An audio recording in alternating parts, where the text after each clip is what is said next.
Buenos días para todos. Bienvenidos a este espacio, al seminario institucional de la Escuela de Estadística. Vamos a retomar entonces con nuestras conferencias cada 2 semanas durante este segundo semestre del año. El día de hoy tenemos como invitado al profesor Jaime Huertas. Él es profesor de la Universidad Nacional de Colombia, sede Bogotá. Tiene una maestría por la Universidad Nacional de Colombia, una maestría también en estadística y su doctorado lo hizo en eh, la Universidad Complutense de Cataluña. También es especialista en actuaría y el día de hoy nos va a hablar sobre indicadores de morbilidad en la actividad de alto riesgo en Colombia. Jaime, buenos días y muchas gracias por estar aquí con nosotros. Buenos días, Francisco. Bueno, gracias. Y bueno, y una pequeña corrección, es Universidad Politécnica de Cataluña. Universidad Politécnica de Cataluña, vale. Bueno, entonces, voy a hablar acerca de las cifras que hay alrededor de morbilidad en actividades de alto riesgo en Colombia. Una pequeña introducción al problema es, más específicamente, el estudio es un estudio que hizo la Universidad Nacional de Colombia para el Ministerio del Trabajo. El estudio lo que pretende es mirar la esperanza de vida saludable en trabajadores de alto riesgo, comparada frente a un grupo que no sea de alto riesgo, para poder determinar si esos beneficios que se le dan a los trabajadores que tienen actividades muy riesgosas, por aquello que se llama el riesgo inherente, quiere decir, hagas lo que hagas, nunca se podrá eliminar todo el riesgo que hay en una actividad de alto riesgo, ¿sí? O sea, por ejemplo, los trabajadores que trabajan están expuestos a radiaciones ionizantes, pues tienen toda la protección. Cuando uno va a tomarse alguna radiografía, uno lo detecta, ve todos los cuidados y que se tienen al respecto, pero pues siempre hay la posibilidad de que algo salga mal. Entonces siempre hay un riesgo inherente en eso. Estos trabajadores tienen algunos beneficios, o sea, tradicionalmente se le ha dado algún beneficio, algunos bonos, algunas formas de beneficio laboral, como alguna pensión anticipada, que es lo que se da en Colombia. Y esa pensión anticipada específicamente está expresa en el decreto 2090 del 2003 del Ministerio de la Protección Social. Bien, entonces en ese decreto lo que se hizo fue establecer las normas, todo lo que tiene que ver con estas actividades, o sea, quiénes son los que están expuestos, quiénes no, y qué se les va a dar. También en ese decreto se precisa que se tiene que estar analizando y evaluando si efectivamente esos beneficios se deben mantener o no. Entonces, un breve repaso a este decreto, pues para contextualizar el problema. Bien, entonces el artículo primero dice pues, que por actividad de alto riesgo se entiende aquellas en las cuales la desempeño implique la disminución de la expectativa de saludable. ¿Sí? Mire, ya está expresamente diciendo el decreto que el indicador con el que se maneja estos beneficios es la esperanza de vida saludable. Bien, en ese decreto se establecieron estos grupos o actividades de los trabajadores que tienen alto riesgo. En general los trabajos deben de estar definidos al riesgo como tal. Si están expuestos a altas temperaturas, radiaciones ionizantes o sustancias cancerígenas.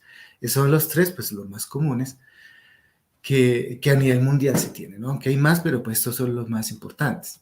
Y el decreto los estipula. Pero también el decreto estipula qué trabajadores pertenecen, pero por trabajar en algún grupo especial, ¿sí? Como los bomberos que ahí están, ¿sí? Los bomberos son un grupo que está expuesto casi que a todo, ¿no? A altas temperaturas, como es lógico, pero también a sustancias cancerígenas, bueno, a muchas cosas, ¿sí? A situaciones de estrés. Miren que aquí no está dentro de estas actividades como tal, no están expresas las situaciones de estrés. Pero para eso están definidas algunas actividades en donde, por su naturaleza, el trabajo lo tiene, ¿no? Como los controlados aéreos.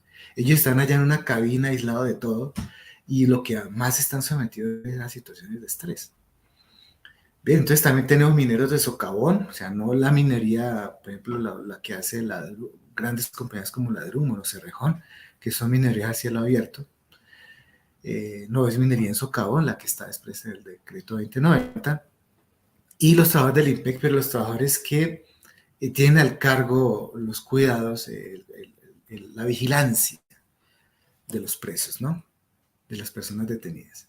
Entonces, miren que hay una mezcla de todo con todo, ¿no? Tanto actividades como grupos especiales. Bien, a ellos se les da un beneficio, pero siempre y cuando las personas estén afiliadas a Colpensiones, o sea, estén afiliadas al régimen de prima media. Si las personas están afiliadas a al fondo privado de pensiones, pues no están cobijadas por este beneficio de pensión anticipada. Si lo quieren recibir, tiene que estar en el régimen de prima media. Bien, el artículo 4 dice pues que se disminuirá la edad de pensión en un año por cada 60 semanas de cotización especial. Sin que se pase sin que baje de los 50 años. Bueno, y para esto las empresas tienen que dar 10 puntos de cotización adicional. Aquí no está expreso, pero está puesto en otro artículo. Bien, el artículo 8 dice que el régimen iría hasta 2014. Y si hubiera un estudio, o sea, hasta 2014 tenía previsto que se hicieran estudios para decir si efectivamente la expectativa de vida saludable está disminuyendo o no. Bueno, total no se hizo. Pero entonces ya el 2090 también tenía contemplado que se podía hacer una prórroga hasta 2000, de 10 años más, o sea, hasta 2024. Entonces, como no se hizo el estudio, el gobierno, con esas facultades, pues hizo la prórroga. Y en ese momento, pues todavía está vigente estos beneficios. Pues bien, ya nos estábamos acercando a 2024 y el estudio pues no se había hecho, entonces por eso el Ministerio de Trabajo buscó a la Universidad Nacional, hizo un convenio para que la universidad hiciera estudio acerca de la expectativa de saludable en estos trabajadores. Y es más o menos el resumen de lo que se va a hacer en esta charla. Es una charla que podemos decir que en términos matemáticos es bastante light, o sea, no va a tener mucho contenido matemático. Es sobre todo para describir la situación que encontramos en términos de información al respecto, pues para determinar este indicador de la esperanza de vida saludable. Algo que pues a todos los estadísticos nos atañe, ¿no? A la hora de hacer un estudio en lo que sea, y a la hora de buscar información, ¿qué es lo que nos encontramos nosotros, ¿no? Y específicamente pues en este caso. Bien, entonces, ¿qué encontramos? Cuando fuimos a mirar la información para tratar de determinar la esperanza de vida saludable y cómo se disminuía, pues nos encontramos con muchos hallazgos, ¿no? Resumo, hay mucho detalle en las bases de datos que no voy a mencionar acá, pero resumo los más importantes. Respecto al diagnóstico que está en un campo que se llama así diagnóstico, lo que se hace es poner el código CIE-10, el Código Internacional de las Enfermedades. Pues bien, entonces, ese registro de la enfermedad que estaba siendo atendida a un trabajador, el 87% no tenía información cuando se trataba de un accidente laboral. Y más o menos un aproximado del 7% cuando se trataba de una enfermedad laboral. Bien, entonces 87 pacientes de trabajo, o sea, no información, 7% por enfermedad laboral. Obviamente, pues esto es un problema, ¿no? Aquí la cuestión es ver cómo todos estos problemas que aquejan a los trabajadores, y sobre todo pues a los de alto riesgo, cómo disminuyen su expectativa de vida. Pero ¿cómo hacerlo si no tenemos la información de qué es lo que lo está afectando, ¿no? Entonces, por eso eso ya es un gran inconveniente. Bien, también encontramos bastantes problemas, ya no tan estructurales como este, por ejemplo, no tener información 87% de cuál fue la causa o de la atención por un accidente laboral, pues eso es grave. Por ejemplo, en el sexo nosotros encontramos que había un porcentaje de su registro que no era tan grande, pero existía, ¿sí? A veces le ponía M mayúscula, otra vez M minúscula al masculino. Bueno, cosas de este estilo que ya no eran tan estructurales, pero ahí está el problema que casi siempre encontramos y nos toca que siempre hacer un proceso de depuración de las bases para poder tratarla. Campos como la fecha de muerte no lo pudimos trabajar.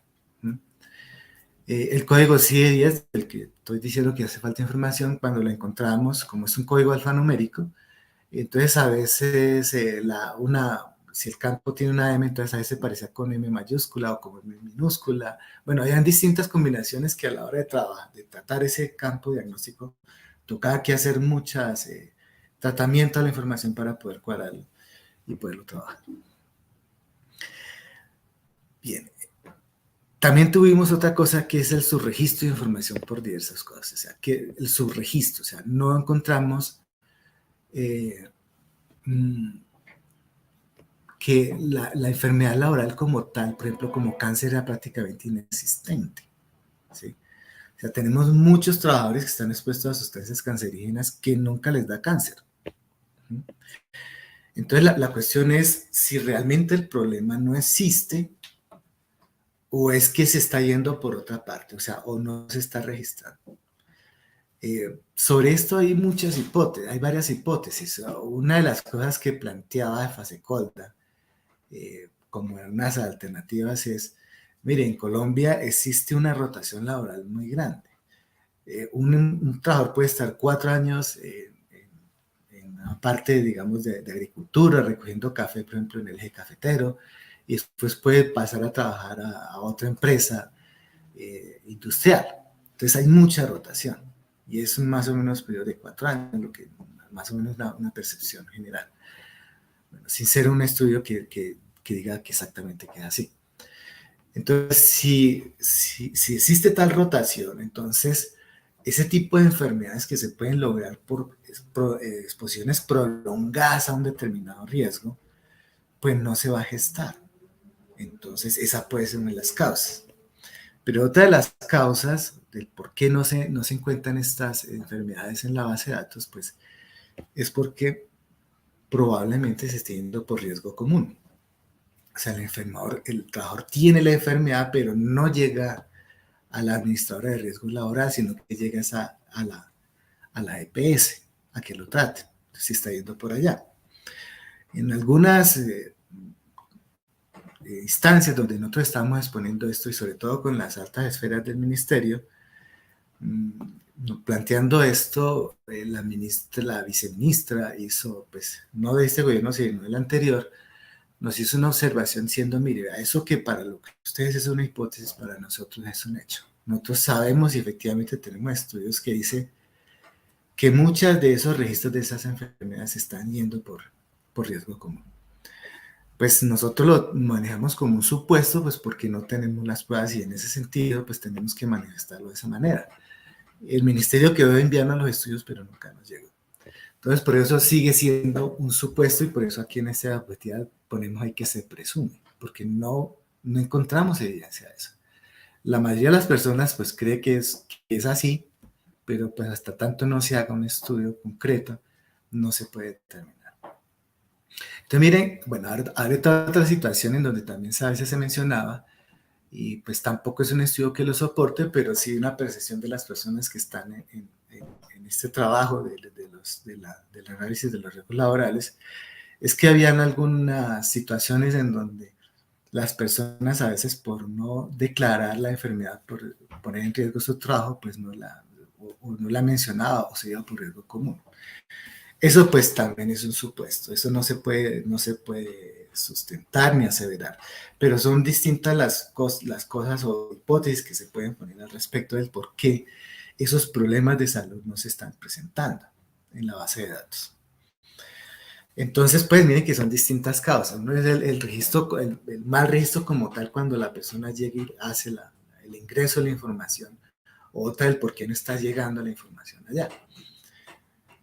Entonces, estos son problemas serios que pues nosotros, una de las recomendaciones que le hizo al ministerio fue, pues, cree un observatorio para que se esté controlando este tipo de cosas.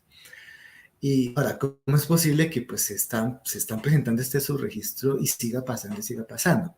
Entonces, a veces uno puede pensar que es que porque nos está la base de datos ahí, pero nadie la está usando. Si nadie la está usando y no está alertando de los problemas. Entonces, sí, el ministerio recibió con buena, lo recibió muy bien esta observación y es probable que de pronto sí se cree un observatorio para que se esté controlando la información y no es para que estén sacando indicadores. No estamos diciendo que no se saquen indicadores porque sí se hacen. Fasecolda saca algunos indicadores, pero lo hace por sector, pero no dividido por los riesgos que están definidos aquí en el 2090. Entonces, pues sí es necesario que se haga en ese sentido también. Más o menos, bueno, ¿qué encontramos? Aquí un breve resumen de la información que se encontró. Aquí está el total expresado de la población que se atiende, es como una tendencia, vamos a pensar que son 10 millones de personas los que están afiliados y los que se atienden mensualmente en riesgo laboral, o sea, que están registrados en las bases del ministerio. Entonces, miren a donde llegamos nosotros para tratar de detectar quiénes son esos trabajadores. Porque claro, es importante saber, si uno va a mirar, bueno, ¿cuáles son los trabajadores para que uno va a mirar y analizar qué problemas tiene? Pues uno debería sacarlos de allá, de esa base de datos en donde se están cotizando para ellos, ¿sí? ¿Quiénes son? Pero lo que sucede es que no a todos le están cotizando, ¿sí? O sea, todos aquellos trabajadores que estén expuestos a alto riesgo, no necesariamente la empresa les está cotizando. Entonces no los podemos identificar. ¿Bien? Se partió de esa base y efectivamente fue lo que encontramos. Entonces, ¿cómo definir quién es una persona que tiene alto riesgo? Pues porque ahí está en el 2090, pero concretamente no hay un registro oficial en el Ministerio de Trabajo. No lo hay. Entonces nos tocó que recurrir a expertos, personas expertas que supieran, que conocieran el medio y decir, mire, ya, estos son las personas que tienen alto riesgo en Colombia. Entonces, específicamente en las bases del ministerio o la forma en que se identifica el riesgo de una persona, existe un campo que está numerado del 1 al 5, donde uno es el menor riesgo, trabajadores de oficina o de pronto como nosotros, profesores, los que trabajamos en la Universidad Nacional, o en general el personal administrativo que está en la oficina. Y de ahí en adelante pues se empieza a aumentar el riesgo, llega hasta máximo 5. Los que tengan riesgo 5 en el puesto de trabajo, ¿sí? Entonces esas son las personas que vamos a determinar si efectivamente pertenecen al 2090 o no. Porque también existe un riesgo, o sea, también existe la calificación de riesgo para la empresa. Por ejemplo, una minera que tenga trabajos en minería de socavón, pues uno puede decir, bueno, saco todos los trabajadores de ahí, pero todos no están trabajando en socavón. Existe el gerente que de pronto tiene una oficina en Bogotá, que ese pues no tiene riesgo 5. Bien. Entonces hay que mirar, es el trabajador en riesgo 5 y de acuerdo a las actividades definidas en el 2090. Pues bien, estas personas que contrató la Universidad Nacional, que conocen bien el gremio, nos dijeron, mire, tales y tales actividades, tales empresas y tales actividades, sáquenlas de ahí el riesgo 5 que esos son. Bien. Bueno, hay una persona que es muy conocida en medio que se le conoce así, el ingeniero Tibaduiza. Si alguna vez tienen algún problema de esto, de análisis, él es el que les puede ayudar. Y él y su grupo, él ya está pensionado y él y su grupo tienen un grupo de trabajo que fueron los que hicieron esto. Entonces, de acuerdo a la determinación, la definición que ellos hicieron, encontramos más o menos un total de 200, un poquito más de 200.000 personas que estarían dentro de estas clasificaciones que hace el 2090. Entonces, más o menos un 2% de toda la población trabajadora está dentro de esta clasificación. Bien, ahora, ¿qué encontramos? Bueno, esta tablita, voy a presentar un par de tablas, unas 3 tablitas, no con el ánimo de decir específicamente qué fue lo que se encontró, porque la cantidad de tablas que salen de aquí es abrumadora. O sea, la información es abrumadoramente grande, muy grande, ¿no? ¿Cuál es la intención de estas tablitas? Es, primero, decir qué es lo que se está atendiendo por riesgo laboral en Colombia. Entonces, aquí específicamente voy a mostrar un par para las mujeres. Primero, el riesgo 1, aquellas que tienen muy bajo riesgo, y luego las de riesgo 5. Y mirar cuál es el tipo de enfermedades que están teniendo. Ahí están las 10 primeras, ¿sí? Pero ustedes en la frecuencia acumulada, ahí se ve que pues de las 10 primeras está casi todo. El 95.9% ahí están descritas en estas enfermedades, ¿sí? De ahí para abajo hay más, hay muchas más cosas, pero pues aquí está casi todo. ¿Qué se ve? Enfermedades neurológicas, problemas osteomusculares, ¿sí? En general eso es lo que se encontró, o sea, problemas como el comportamiento y problemas osteomusculares. Vean que todos son de ese estilo, depresión mayor y problemas de accidentes, traumatismo, fracturas, heridas. Entonces miren que eso es más o menos en general los problemas que se presentan a la hora de Colombia para el riesgo. Problemas neurológicos y del comportamiento, problemas osteomusculares y accidentes. Eso es lo que se encuentra en el panorama de riesgo laboral en Colombia. En el riesgo 1. Ahora, en el riesgo 5 vamos y miramos y casi que es lo mismo, o sea, casi que son los mismos problemas. ¿Sí? Ya ahí empieza ya uno a pensar que hay algún lío. ¿Sí? Estamos mirando enfermedad laboral. Ojo que aquí la clasificación del tipo de problema es o accidente de trabajo o enfermedad laboral. ¿Sí? ¿Cuál es la enfermedad laboral? Bueno, una mala postura que me generó un lumbago, por ejemplo, ¿sí? O una neumoconiosis por estar metido en una cantera o estar metido en un socavón trabajando en minería, ¿sí? De eso estamos hablando, de enfermedades. O de pronto un problema de visión por estar pegado a una pantalla de un computador. Pero mire que lo que encontramos es básicamente, es muy parecido a los otros riesgos. O sea, al comparar no solamente riesgos, sino todos los otros riesgos, vemos que las primeras causas son casi que las mismas. Son problemas neurológicos y el comportamiento, o problemas osteomusculares, y pues cuestiones relacionadas con estrés también del comportamiento, y traumatismo y fracturas. O sea, ¿cómo es posible que en la enfermedad laboral los traumatismos y las fracturas tengan alto componente también? O sea, que lo observemos. Aquí está, pues, todo lo que es riesgo síncope. En algunos casos en particular, o sea, si uno miramos esta clasificación solamente para bomberos o solamente para altas temperaturas, en algunos casos los traumatismos ocupan los primeros puestos y la mayor cantidad. Entonces lo que estamos viendo aquí es que la etiología es casi que la misma de los otros riesgos y tenemos un alto componente de accidentes, cuando debería estar. Sí, claro, un accidente, una persona que esté trabajando puede tener un accidente y se le genera un problema osteomuscular y de ahí en adelante ya dejó el accidente y sigue siendo un problema de enfermedad laboral. Pero debería aparecer como tal, enfermedad laboral ya, no un accidente, ¿sí? Porque el accidente es una cuestión coyuntural que después puede tener algunos desenlaces generales, pero no debería seguir apareciendo como accidente. Entonces, en general, eso es lo que encontramos, que de lo que se enferman las personas tanto en la actividad de alto riesgo y de bajo riesgo, es lo mismo. Claro, la tasa cambia un poco. Ustedes, si vemos la tasa total, que es de 1.549 por cada 100.000, en los de riesgo 1 es más o menos la mitad, ¿sí? 842. ¿Sí? Entonces se ve como que las mismas causas, pero con un poquito más de severidad en el alto riesgo. Y aquí está una tablita para decir lo que ya había mencionado. Y no voy a presentar, ahorita presento otra tabla ya con los resultados generales de la esperanza de vida saludable. Pero en términos de indicadores, aquí está la parte de cáncer, o sea, las personas, mujeres específicamente, que están expuestas al riesgo 5. Tienen su puesto de trabajo, tiene riesgo 5. O sea, que están prácticamente en contacto con estas sustancias, ¿sí? Y no hay ningún cáncer.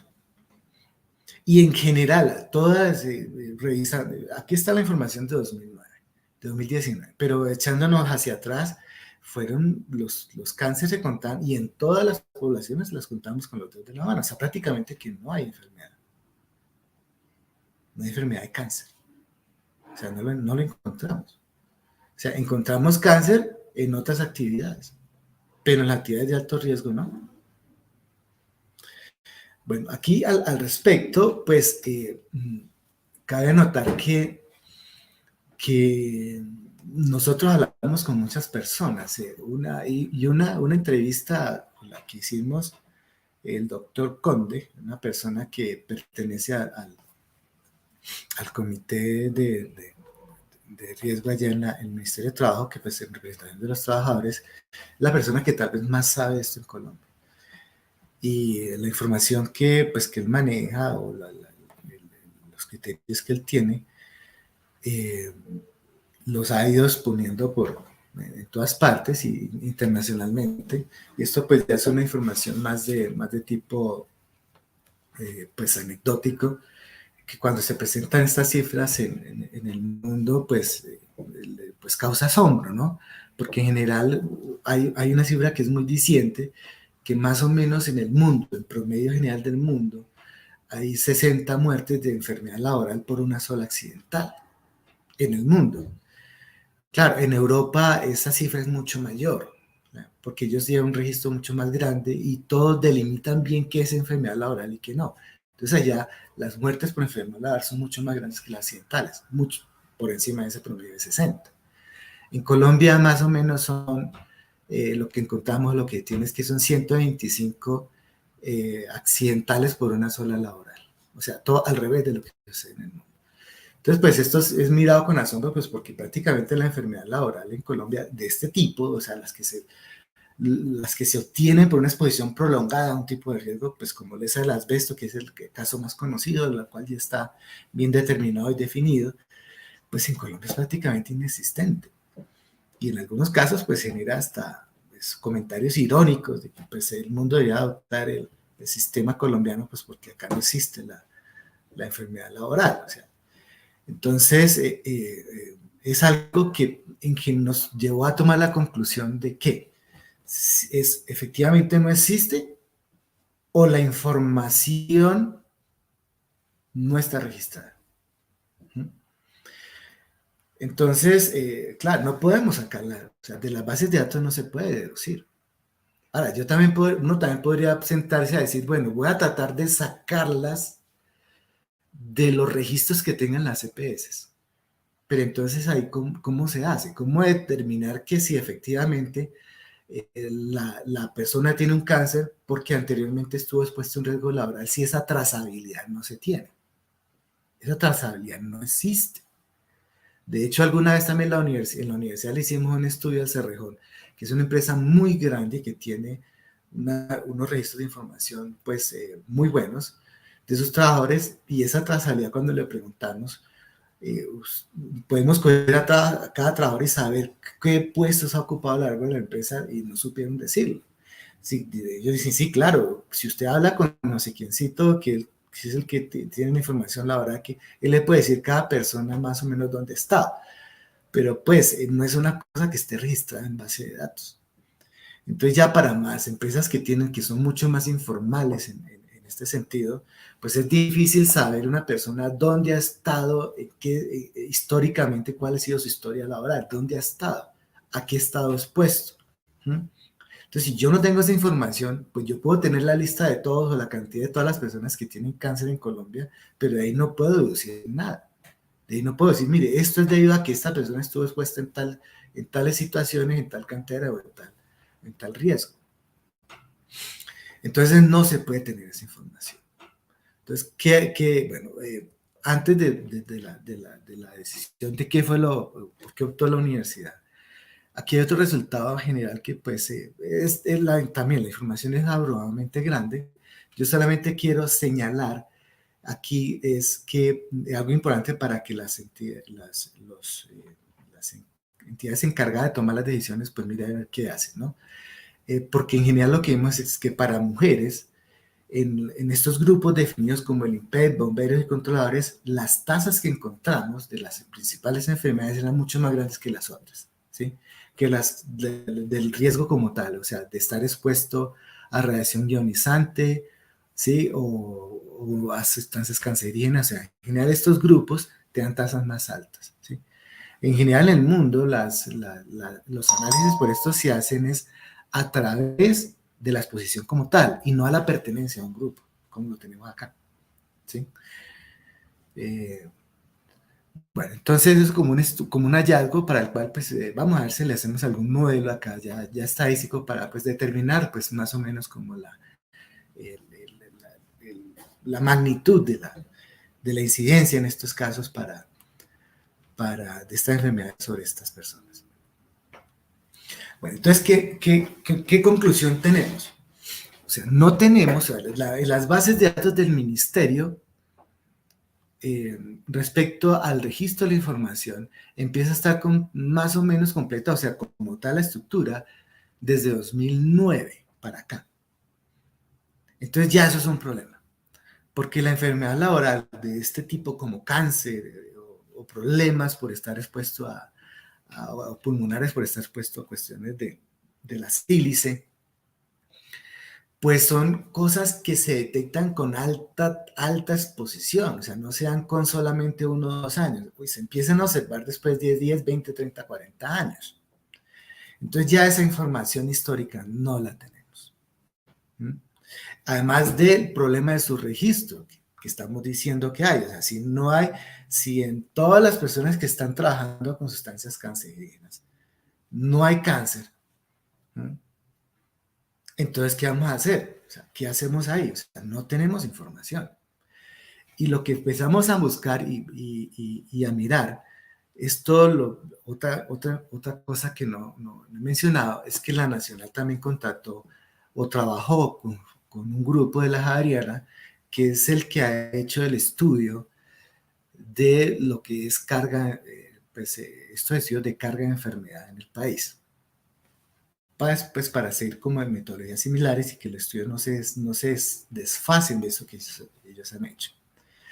Entonces, cuando empezamos a trabajar con ellos, pues la idea de que la información existe, pues ellos ya la tenían clara, ¿sí? Y en general, los que trabajan en el gremio, esa es la información que manejan, que no existe esa información.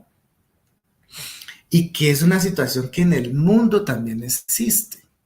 O sea, no es un problema solamente de Colombia, no el subregistro ni el mal registro de la información, no, sino de la disponibilidad de información histórica. O sea, países como Inglaterra que tienen unas bases de datos o una información, registro de información muy bueno en todas las áreas, ellos también tienen el mismo problema. O sea, que si van a empezar a mirar la información histórica, laboral, para tratar de determinar estos indicadores de esperanza de vida y esperanza de vida saludable, pues no, en general no se tiene esa información. Bueno, eso era claro que eso era así, y entonces por eso se han definido metodologías en ese sentido. O sea, ¿cómo hacer? Si usted no tiene la información histórica de 30, 40 años hacia atrás de sus trabajadores para tratar de determinar estos indicadores, entonces, ¿qué va a hacer? Bien. Entonces hay un criterio general, y esta es como la única parte matemática de lo que tiene la charla, y es mencionar la estrategia, ¿sí? De lo que se llama la fracción, el manejo de la fracción atribuible. Y es coger y mirar el riesgo relativo a una determinada enfermedad, eh, para determinar esa fracción atribuible. O sea, ¿qué es? O sea, de una determinada enfermedad, ¿cuál es lo atribuible a una determinada causa? Entonces, partimos de la definición de riesgo relativo, sabemos que es una cifra más grande que 1, es un cociente de probabilidades, entonces pues le restamos 1 para dar la cifra relativa. Entonces eso es lo que determina la porción de fracción atribuible a una determinada causa. Ahora, claro, entonces uno puede tener alguna enfermedad determinada, no solo por alguna exposición, sino por varias. Algún problema, algún cáncer pulmonar, por ejemplo, puede surgir por estar expuesto a altas temperaturas, o por estar expuesto a la sílice, o por estar expuesto a alguna sustancia cancerígena. Entonces, por eso tenemos que sumar o hacer el agregado de esas exposiciones, que es donde está ese PAF, pero ese PAF agregado, esa porción de fracción atribuible agregada, por distintas causas. Que es una especie, pues es un teorema de probabilidad, no la que está ahí al final en esa multiplicatoria. Es para determinar la probabilidad de al menos uno, ¿no? Y luego, ya teniendo esa fracción atribuible global, vamos a trabajar eso como una especie de pincita. Tenemos una tabla de mortalidad o una tabla en donde se analice la carga de enfermedad, y esa fracción atribuible va a ser como la pincita que coge y separa a las personas que tienen problemas, los indicadores debido a que se está expuesto y los indicadores debido a que no se está expuesto.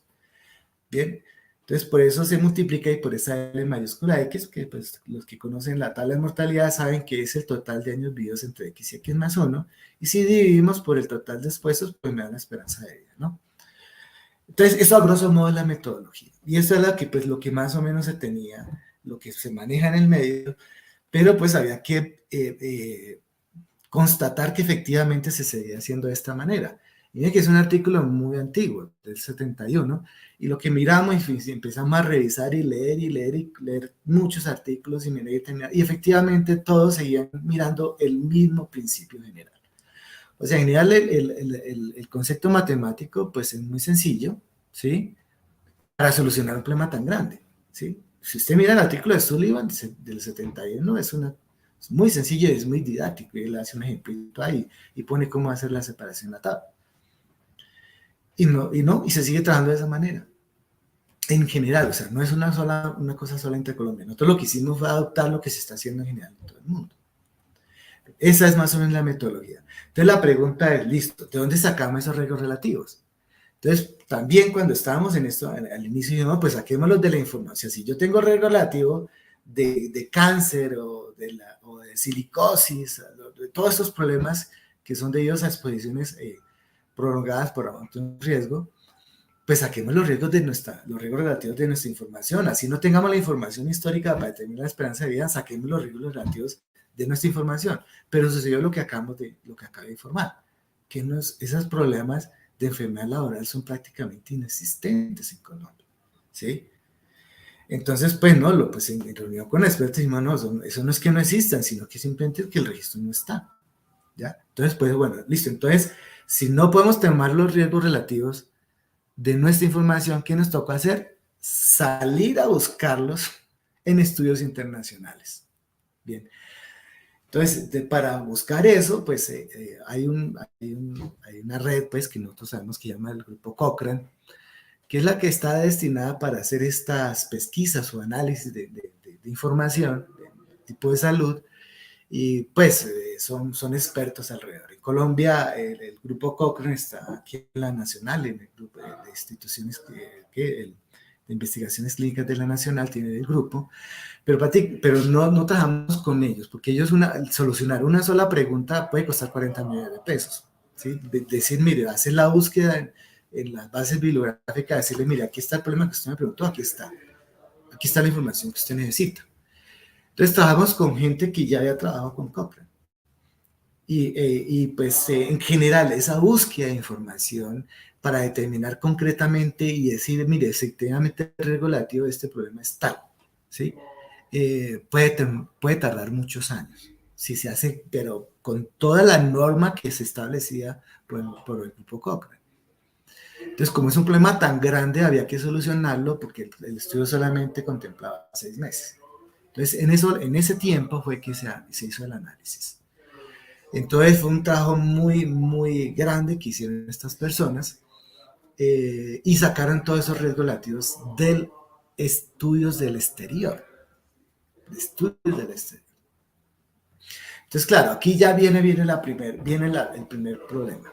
Cualquiera, estadístico o no estadístico, va a decir, ah, bueno, pero es que eso es una información de otros países.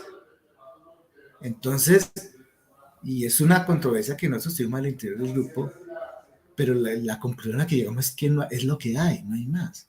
O sea, ¿de dónde sacamos riesgos relativos si no tenemos información nuestra, de otro lado? ¿Sí? Y si nosotros sacamos, ¿y quiénes son los que tienen buenos estudios acerca de todas estas cosas de salud? Pues los países desarrollados. ¿Mm? Entonces, al sacar de un riesgo relativo de una enfermedad, el riesgo relativo de algún cáncer en específico por alguna exposición o algunas exposiciones, pues la conclusión primera que uno dice va a decir es, ah, listo, las conclusiones de su estudio van a ser, si usted tuviera la gestión de riesgo que tiene ese país, entonces la esperanza de vida saludable es como usted la está mostrando ahí en la tabla, ¿sí? Pero claro, si usted tuviera la gestión del riesgo de esos países, sus problemas pues no serían los mismos, sus indicadores no serían iguales.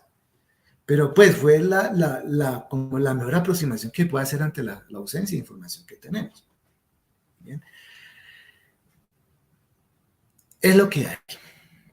Y fue lo que sacó. Esto es una sola de las tablas de las muchas que se sacaron pues para ilustrar. Entonces, ¿qué hay acá? Entonces, para hombres que trabajan en minería de socavón.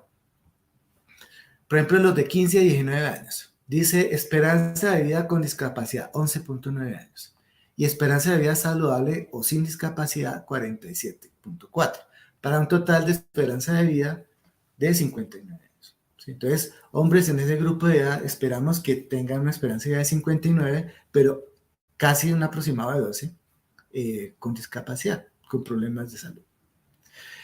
Y para la población no expuesta, o sea, los de hombres de riesgo 1 en el puesto de trabajo, tenemos que son 12.2 de esperanza de vida con discapacidad, 47 sin discapacidad, para un total de 60. O sea que en total, la esperanza de vida, si ustedes miran la columna, la esperanza de vida total es más grande para la esperanza de vida total de los hombres que trabajan en minería de socavón. Pero no es muy grande la diferencia. No es muy grande la diferencia. Esa parte, pero también llama que al ser más grande la esperanza de vida, pues también la esperanza de vida con discapacidad pues es mayor también. Algo que uno puede decir es como contradictorio, ¿sí? Porque se supone que el de minería de socavón debería estar más tiempo enfermo. Bueno, pero algo es debido también a lo que la esperanza de vida total es mucho más grande. Y esto en general fue el resultado, o sea, como quien dice, miren, no hay diferencia, no hay mayor diferencia en las esperanzas de vida. No hay mayor diferencia. Esa fue la conclusión grande del estudio. Esta parte de la esperanza, esto lo hizo el grupo de la Javeriana. La parte que me corresponde a mí fue el análisis de la información, que fue la que acabé de mostrar. Y esto pues estoy mostrando el resultado de ese grupo. ¿Qué fue lo que dio? El estudio tuvo otros resultados, otros enfoques, también los voy a mencionar a grosso modo. Hubo una parte que se encargó, que le llamaban la parte actuarial, que se encargó de mirar más o menos costos y cosas relacionadas con el 2090, aun cuando la nuez del estudio, le podemos llamar así, era la estimación de la esperanza de vida saludable. Esa era la nuez del estudio, porque así lo refiere al 2090. Entonces, al Ministerio de Trabajo más lo que le interesaba más era eso. Pero pues ya estando aquí en esto, se le hicieron otros tipos de análisis. Y se encontraron cosas muy interesantes. Por ejemplo, se encontró que más o menos el promedio mensual, más o menos, eso es una cifra global. Esta parte actuarial tiene muchas cifras grandísimas. Yo solamente aquí un par que voy a anotar que me parecen importantes por mencionar, pero pues de ese poco de cifras, esto es como lo más importante. Que más o menos 80,000 afiliados en promedio. Y acordémonos que yo mencioné que nosotros habíamos detectado 200,000, ¿sí? Entonces, mire, tenemos casi como 120,000 personas que estarían en actividad de alto riesgo, que no están cotizando, que no están siendo cobijados por este régimen. O sea, que sus empresas no le cotizan esos 10 puntos adicionales por estar trabajando en alto riesgo. Bien. Bien, de esas, el 58 cotiza Colpensiones. O sea, esto es un régimen que solamente está previsto para los que estén afiliados a Colpensiones. O sea, aquella persona que esté afiliada a algún régimen privado, a una AFP privada, pues no tiene sentido que le coticen allá. Pero miren que es una porción grandísima de gente afiliada a AFPs y que le cotizan allá, cuando deberían estar en pensiones. Si esa persona sigue allá a alguna AFP privada y va a pedir el beneficio, no se lo dan porque él tenía que estar en pensiones. Es algo curioso que encontró el estudio. Y solo el 54% cumple los requisitos de la admisión. O sea, cuando ya la persona, o sea, los requisitos que yo mencioné anteriormente, cuando ya la persona, por ejemplo, tiene la edad para pensionarse, van y miran, o le falta tiempo, ¿sí? Para lograr acceder al beneficio, entonces terminan sin recibirlo. O sea, lo que encontraron ellos era que hay muchas personas que llegan incluso a la edad de pensión normal, 62 y 57, 62 para los hombres y 57 para las mujeres, llegaran a esa edad y no habían cumplido todos los requisitos para pedir el beneficio de pensión anticipada, porque no habían trabajado el tiempo suficiente. ¿Sí? O sea, lo llegaban a completar pasadas esas edades. O sea, que en ese sentido el 2090 está siendo inocuo, porque las personas, cuando tienen el beneficio y están cotizando, llegan a las edades normales y no se pensionan. Y otra cosa era que, importante era que algunos, teniendo los requisitos, no accedían a ellos, porque no les interesaba pensionarse.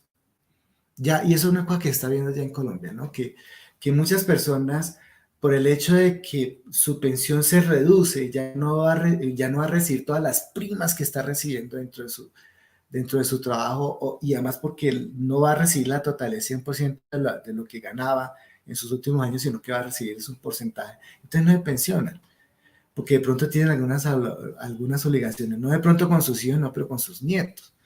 Entonces, pues hay gente que decide no pensionarse. Entonces, también en ese sentido el decreto está haciendo algo inocuo.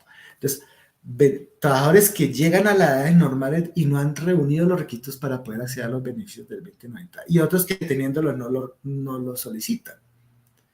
Bien, y eso más o menos se vio en algunas entrevistas que se hicieron con los gremios, preguntándoles acerca de esto, más o menos también se observó algo de lo que estoy diciendo. Y desde el punto legal, el estudio contrató abogados para que le hicieran las implicaciones legales de esto, y se encontró que los beneficios que se dan más o menos en el mundo ya no son de pensión anticipada. O sea, ya no se está dando ese beneficio. En realidad lo que se hace es prevenir que el trabajador se enferme. O sea, ¿de qué le sirve a usted tener unos beneficios económicos o de pensión anticipada si usted va a estar enfermo? Entonces, en el mundo lo que se busca es evitarlo. Y eso allá es donde se debe trabajar. Entonces, si el mundo está cambiando, entonces, y nosotros tenemos estas cosas, algo se han hecho, entonces, lo más probable es que de pronto el 2090 no se prorrogue. Ahora, el 2090 y la otra conclusión, y eso sí tendrán, pues son los abogados que tienen que decirlo más específicamente, yo lo pongo como un resumen de lo que ellos dijeron, es que el 2090 llega hasta el 2024 porque hasta ahí lo dice ese decreto. Iba hasta el 2014 con posibilidad de prorrogarse hasta el 2024, que le dieron facultades al gobierno. El gobierno lo prorrogó, pero ya es el Congreso el que tiene que definir si efectivamente esto continúa o no continúa. Y para eso pues van utilizando, supongo yo, que algunos de los resultados de este estudio. Pero tendrán que analizarlos en el Congreso. Ya el gobierno no puede hacerlo. El gobierno ya utilizó, en este caso ya sería el actual gobierno, tendría la potestad de prorrogarlo o no, pero ya no, porque no lo tiene.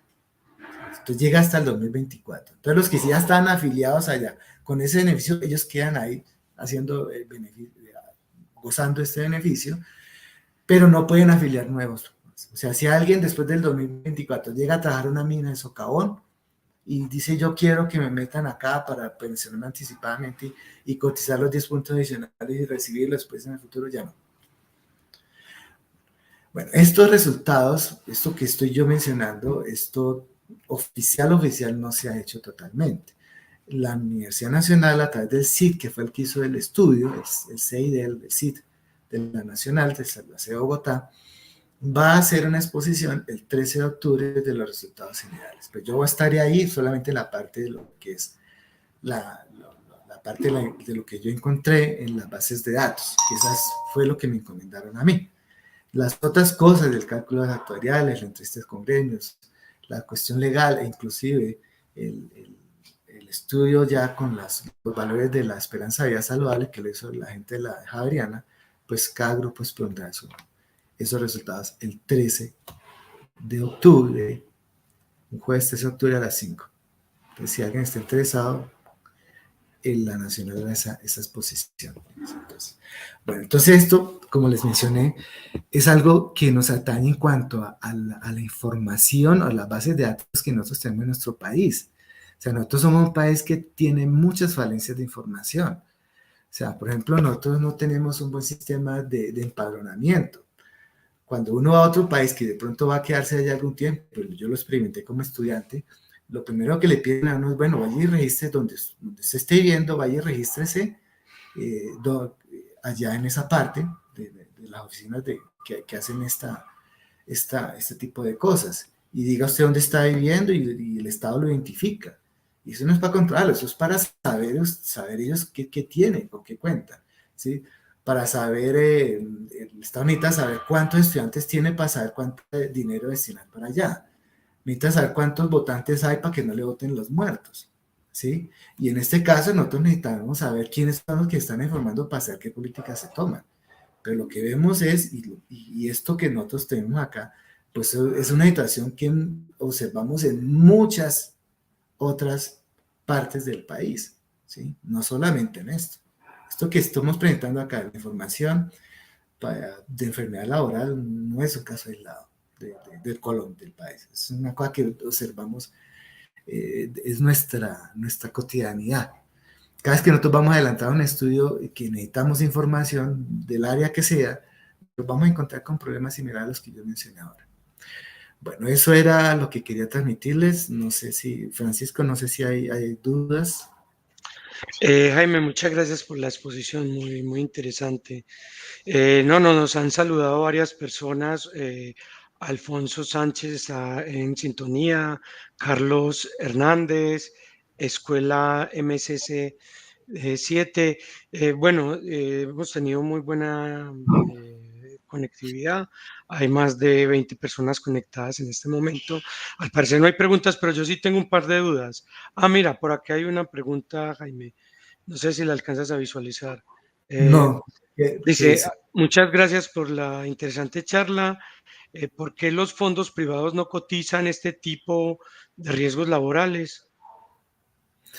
Es que lo que sucede es que el otorgamiento del beneficio de una pensión, eh, hay mucho de subsidio. Si nosotros solamente contemplamos el ahorro que hace una persona en Colombia desde que inicia su vida laboral hasta que llega a la ley, a la edad en donde ella se pensiona por ley, 57 años siendo mujeres y 62 son hombres, y si solamente le vamos a distribuir la plática que él ahorró, solamente la de él, o sea, mirándolo como lo que hace el sistema privado de pensiones, esa persona solamente habrá ahorrado un 30% o 30 y pico por ciento eh, para financiar lo que él se estaba ganando en sus últimos años de trabajo, ¿sí? O sea, si él, por ejemplo, si él se ganaba 100 pesos y solamente le distribuye la plata que él ahorró, lo va a pensionar con 30 o 31, 32 pesos, ¿sí? Entonces, en Colombia, la mayor porción de las mesadas pensionales en el régimen de prima media es un subsidio. Es un subsidio que da el Estado, ¿sí? Entonces, ¿qué es lo que sucede en los fondos privados? En los fondos privados le reparten lo que usted ha ahorrado.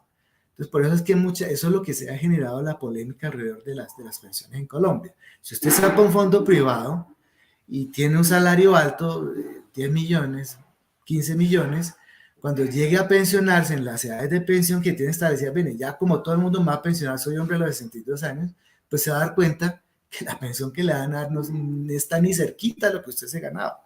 Tiene que seguir trabajando para que en un futuro de pronto sí ya pueda pensionarse con una mesada muy similar a la que usted tenía, ¿sí? Bueno, hay que aclarar también ahí que en el régimen privado las pensiones de salario mínimo sí tienen el subsidio, o sea, la persona no se puede pensionar con salario, una mesada inferior al salario mínimo. Entonces, ¿qué pasa?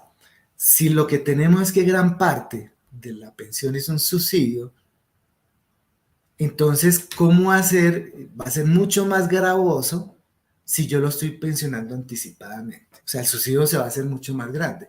Entonces, no le pueden meter esa carga a los fondos privados. Y es entendible. Entonces, es una carga que asume el Estado. Si usted está de alto riesgo, entonces coticen con pensiones que yo le respondo por ese subsidio. Claro, el empresario tiene que poner una parte, que son 10 puntos, ¿sí? 10 puntos adicionales de la cotización. Pero eso no compensa toda la plata que realmente se necesita, porque una persona con 50 años, a pesar de que de pronto tenga algunos problemas de salud, es una persona que se espera vida mucho. Sí, va a vivir enferma, pero va a vivir mucho tiempo y a la que hay que pagarle. Entonces el Estado es el que se va a hacer cargo de eso. Por eso es que destinaron a Colpensiones para eso. Bien, esa es básicamente esa es Jaime, la y una pregunta, ¿tú qué crees que el Ministerio de Trabajo va a hacer respecto al observatorio y una mejor captación de información respecto a esto? sí, yo no sé, eso es algo que no solamente tiene que hacer en esto, eso tiene que hacer a lo largo de de todo el país y en todas las instituciones. Es más, el Estado mismo, el gobierno mismo tiene que tener un sistema de empadronamiento, que no existe en Colombia. ¿Sí? En países desarrollados, el Estado sabe en dónde está viviendo cada persona. ¿Sí? Pero eso es con fines de mejorar las políticas, ¿no? De beneficios a sus ciudadanos. ¿No? Entonces, no solo en esto, es en todo lado. En el ministerio se mostraron muy receptivos y dicen, sí, claro, nosotros tenemos que hacer esto y tenemos que empezar ya. Y no debemos de avergonzarnos porque las cosas estén mal. Tenemos que reconocerlo y tenemos que mejorar. Sí, tenemos que empezar a ver cómo, porque si yo voy a empezar a hacer un estudio, si yo quiero hacer un estudio de estos en el futuro, pues sabemos de que todavía ni siquiera hemos empezado. Entonces es necesario hacerlo. No sé si yo creo que muchos de ustedes supieron que la presidencia solicitó que los doctores se escribieran para tener en cuenta, pero lo que yo tengo entendido es que hay muchos estadísticos que se escribieron para prestar este servicio, pues ni siquiera los tuvieron tenido en cuenta, ni les dieron. Simplemente le dieron muchas gracias, no necesitamos de esos servicios. ¿Sí?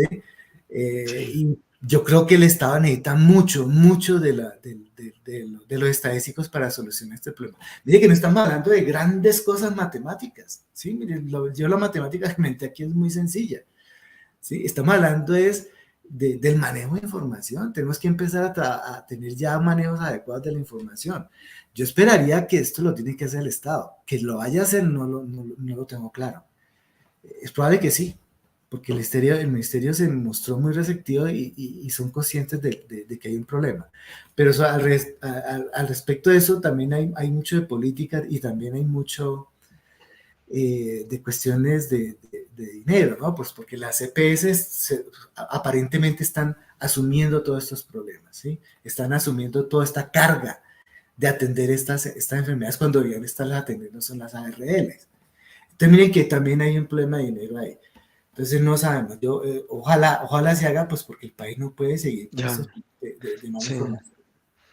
lo importante. Entonces, ¿y en la actualidad se sigue aplicando el mismo método para cálculo, basado en el riesgo relativo que el Sí, del método propuesto en el 71? es lo que en general hacen en todas partes, porque es que Vale, hasta países desarrollados, ellos van, sí, claro, ellos tienen bases de datos muy buenas y todo eso, pero información de hasta 40 y 50 y 60 años bien definida, no la tienen. No la ya, tienen. Entonces, claro, tienen que acudir a estrategias de este estilo, como la que yo monté, que más o menos ujú, es como la que está ahí. Uno puede sí, ir a artículos recientes y es más o menos la misma, es mirar la porción de fracción atribuible y analizar eso. Sí, básicamente eso. Y vale, casi que todo el no, mundo hace lo mismo. Eso, muy digamos, eso interesante. ya por lo menos alguien que tenga un problema de eso ya sabe que se puede ahorrar mucho trabajo leyendo artículos porque eso es lo que se hace.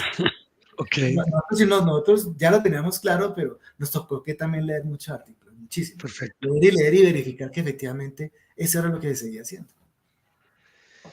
No, pues nada, Jaime, muchas gracias por tu participación en el seminario institucional, muy interesante. Esos problemas de actualidad siempre son bienvenidos, desvelan muchas realidades que desde la estadística son más evidenciables, pues dadas las situaciones que nos comentas. Y no, Es un siempre problema bienvenido estadístico, cuando, un problema muy estadístico de información. sí, Sí, siempre pues yo creo muchas que nosotros, gracias. sí, ¿Cómo?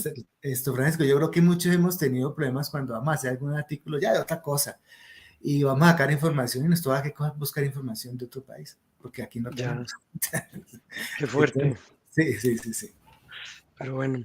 Bueno, Jaime, no, muchas gracias por participar del seminario. Ojalá nos acompañes en una próxima oportunidad con avances de este proyecto, de otros así interesantes. Y ya saben, pues que queda grabada la charla en el canal de YouTube de la Escuela de Estadística y esperamos dentro de 15 días tener un nuevo invitado.